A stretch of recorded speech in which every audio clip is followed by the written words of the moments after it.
Olá, turma, bom dia. Estamos aqui na nossa aula da terça-feira, dia 20/4. Essa é a nossa terceira aula, porém a segunda videoaula dessa sequência 5, tá? Porque a aula da segunda-feira era apenas a leitura de um texto e a outra atividade era a atividade de artes. Aí vocês, tiram a dúvida e tratam, a atividade de artes com o professor especialista, né? Então, o nosso segundo vídeo da sequência 5, mas já seria a terceira atividade da sequência, tá bom? Porque lá na segunda-feira, começamos com língua portuguesa, lá na segunda-feira tínhamos apenas um texto e foi pedido que vocês fizessem a leitura desse texto. Esse texto é uma notícia, tá? E nesta aula de terça-feira que nós colocamos algumas questões sobre esse texto. Vamos fazer a leitura lá. Leia o texto abaixo. A atividade física é aliada do bem-estar do corpo e da mente na pandemia.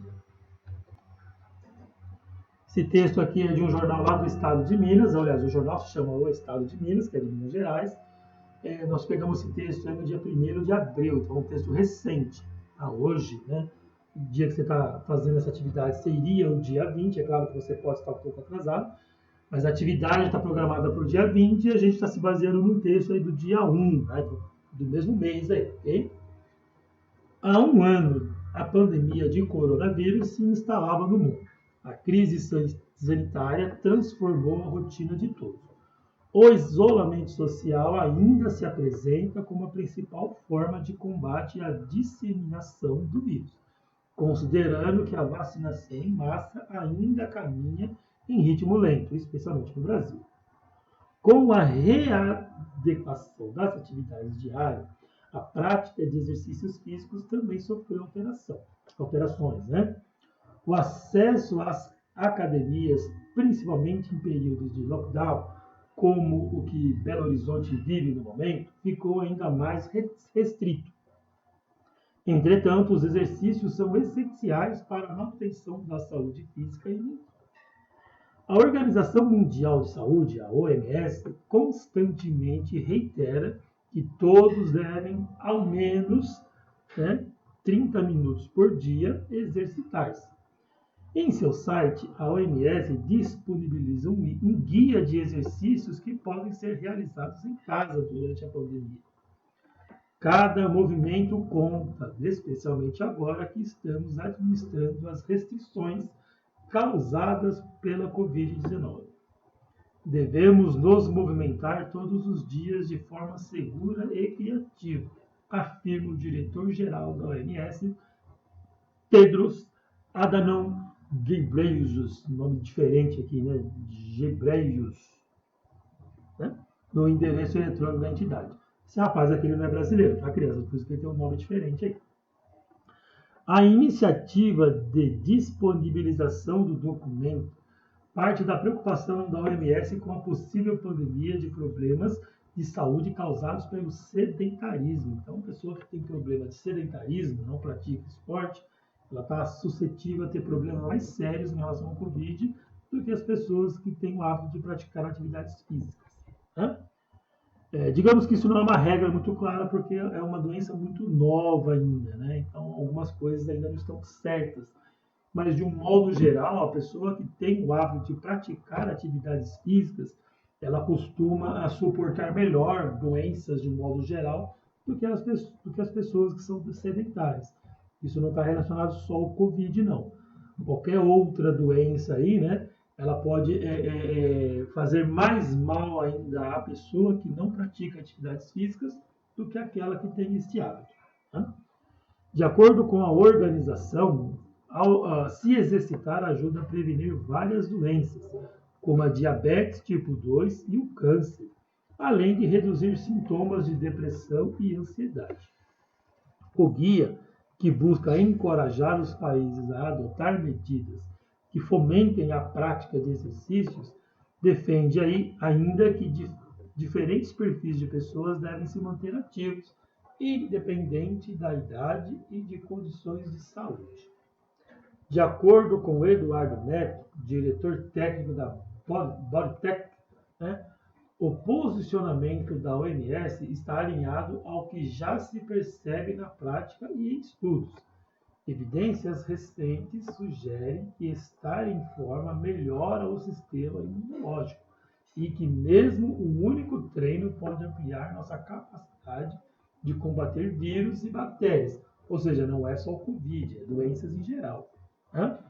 Ou seja, 30 minutos de atividade física moderada por dia já torna suas respostas imunes mais eficientes e diminui as chances de contrair doenças, explica o diretor. Tá? E aqui quando a gente fala em sedentarismo, sedentarismo definido como a falta, ausência ou diminuição de atividades físicas ou esportivas. Pessoas que têm um gasto calórico reduzido semanalmente pela ausência da prática esportiva são consideradas sedentárias ou com hábitos sedentários. Então, esse texto aqui é um texto escrito lá, de um jornal de Minas Gerais, por isso que é citado aqui o lockdown da cidade de Belo Horizonte, que fica em Minas Gerais. Tá? Mas é um texto que se aplica aí a todos nós, porque ele está focando ali na atividade física como aliada, né, para nos tornarmos aí mais resistentes contra doenças, não só do Covid, como doenças em geral. Tá bom? Então, esse texto aqui, a leitura dele era a atividade de segunda-feira. Por isso que eu não gravei uma videoaula para vocês na segunda-feira. Só coloquei no grupo lá que vocês deveriam fazer a leitura desse texto. Tá? A atividade relacionada a esse texto está aqui agora, na atividade para terça-feira. Né? Que é esse questionário aqui. Ó. Responda em seu caderno de acordo com o texto da aula anterior. O texto que a gente acabou de ver. Perguntinha 1, o texto acima é uma notícia. Qual o tema principal da notícia? Perguntinha 2. Vimos que um dos itens que faz parte de uma notícia é o lead. Copie em seu caderno, copie, faltou a palavra caderno aqui, copie no seu caderno o parágrafo que representa o lead da notícia. Tenta lembrar lá o que é o lead para que vocês consigam localizar esse parágrafo. Perguntinha 3. Em qual data a notícia foi divulgada? 4. Qual é a fonte da notícia? 5. Segundo a Organização Mundial da Saúde, a OMS, por quanto tempo devemos nos exercitar por dia? Aqui por quanto tempo mínimo, tá? É um tempo mínimo lá que fala no texto. E 6, se exercitar ajuda a prevenir quais tipos de doenças? Aí vem uma observação, sabemos que a notícia tem como objetivo nos informar de fatos do dia a dia, do cotidiano, relevantes para a sociedade. Responda em seu caderno de acordo com o texto da aula 16, lá da aula anterior. Né? Na verdade, a aula 16 é na sexta-feira, né? Lá na primeira aula. Perguntinha A. Por que a notícia sobre atividade física... Na verdade, 16 e dia 19, né? Os 2 dias falam sobre o mesmo tema.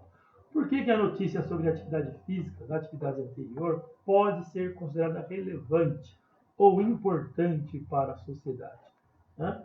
Por que uma notícia sobre esse tema pode ser importante para a gente, para a sociedade em geral? Perguntinha B. Você costuma ter acesso a notícias? Lembrando que você não vai ter acesso a notícias somente por jornais, revistas e internet. Temos também lá a TV em casa, com os telejornais que também nos passam notícias lá. Perguntinha C. Notícias geralmente são escritas em jornais, revistas ou sites de internet. Eu acabei de dar a resposta, né? Onde mais podemos ter acesso aos fatos noticiados em nosso dia a dia? Acabei de falar a resposta quando eu comentei a letra B, tá? E D de dado, uma notícia para ser objetiva tem que ser bem organizada em seus parágrafos. Pergunta, quantos parágrafos a notícia atividade física aliada do bem-estar e do cuidado da mente na pandemia possui? A notícia anterior aí tem quantos parágrafos? Bom, você vai ter que saber identificar lá os parágrafos para que você possa contar. Tá? Então, atividade aí em cima do texto que você leu na segunda-feira. E é claro que para que você faça atividade aqui, você tem que reler o texto, né? Fazer a leitura novamente. Também temos aqui um textinho de história. E no caso do textinho de história, nós só apresentamos o texto para leitura mesmo nesta aula. Tá? A interpretação ou a discussão sobre esse texto vai vir numa aula futura. texto aqui fala sobre as Olimpíadas. Este ano aqui está prevista, né, uma Olimpíada, se eu não me engano, na Coreia do Norte ou Coreia do Sul que vai acontecer a Olimpíada, né? Por isso que a gente trouxe aqui, né, um textinho sobre a Olimpíada para que pudéssemos retomar esse conceito do que é Olimpíadas, né? Lembrando que a gente fala de Olimpíadas só no intervalo de 4 anos, né? De 4 em 4 anos que tem Olimpíadas, não é isso? Por isso que a gente retomou esse termo aqui, a gente pode ter falado disso, você pode ter ouvido falar sobre isso em outras séries, né? Você está no 5º ano, então você pode ter ouvido falar sobre isso alguns anos atrás, né? Quando teve as Olimpíadas aí, acho que foi no Brasil a última Olimpíada, né? A gente vai ver no texto aqui, tá bom? Então, as Olimpíadas. No último dia 6 de abril, comemorou-se mais um ano de iniciação das Olimpíadas da Era Moderna. Como vimos nas outras disciplinas, o tema se refere ao esporte e saúde. Portanto, iremos trabalhar em história um dos mais famosos eventos que mobilizaram toda a humanidade, com o intuito de garantir respeito, cidadania e diversidade. Jogos Olímpicos se originaram em uma cidade chamada Olímpia, que estava localizada na Grécia Antiga. Por curiosidade, até hoje, nesse local estão sendo conservadas uma boa história sobre aquele período. Os jogos começaram em um tempo bem distante, um período que que contamos como antes do nascimento de Cristo, no ano de 776 AC, ou seja, antes de Cristo. Naquele período, era comum uma pessoa se preparar por anos para tentar disputar os jogos. Não eram disputados em equipe, mas sim individualmente. Sendo assim, o campeão era considerado o homem mais forte de toda a Grécia.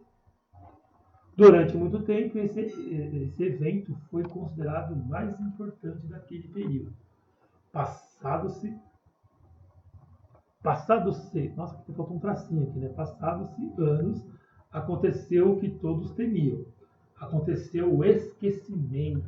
Muitas cidades da Grécia optaram por fazerem as festividades em seus próprios territórios. Por fim, já não se tinha toda a glória e quase ninguém se interessava em participar da Olimpíada lá na cidade de Olímpia. Assim terminou os primeiros Jogos Olímpicos. Séculos depois, um senhor que se chamava Pierre de Fred, também conhecido como Barão de Coubertin, decidiu recriar os Jogos Olímpicos da Era Moderna. O barão era um pedagogo, assim como os professores de vocês, e acreditava que os jogos esportivos deveriam ser estimulados às novas sociedades, além de promover paz entre as nações. Ou seja, a ideia de Coubertin era que os jogos chegassem a todas as pessoas do mundo e que incentivasse todos os países a participarem. Com o passar dos anos, foram criadas diversas modalidades de esportes, assim como muitos países que acabaram participando. O evento acontece até hoje, sendo realizado a cada 4 anos, como eu falei no início, com exceção do ano passado, que acabou sendo cancelado por conta da pandemia. Então, na verdade, as Olimpíadas deviam ter, eram para ter sido realizadas no ano passado, 2020. Aí foram cancelados ou adiados por conta da pandemia. Aí existe a expectativa, de serem realizadas esse ano, 2021. Elas estão programadas para acontecer. Vamos ver como é que vai ser. O símbolo que representa as Olimpíadas significa a união de todos os continentes do mundo. Agora fala para mim, não é emocionante ver o seu país disputar e ganhar medalhas no maior campeonato de modalidades do mundo? A gente vai falar um pouquinho mais sobre os símbolos das Olimpíadas, um pouquinho mais sobre as Olimpíadas na próxima aula de História. Tá? Nessa primeira parte aqui, a gente só está apresentando o tema, contando um pouco da história, para que a gente possa falar um pouco mais sobre esse assunto em outras aulas. Tá bom? Então aqui é só a leitura só. Tá? E é isso. Espero que vocês não tenham dificuldades para fazer, mas caso tenham, vocês podem me chamar lá no WhatsApp. Estou à disposição de vocês. Tenham um bom dia. Tchau, tchau.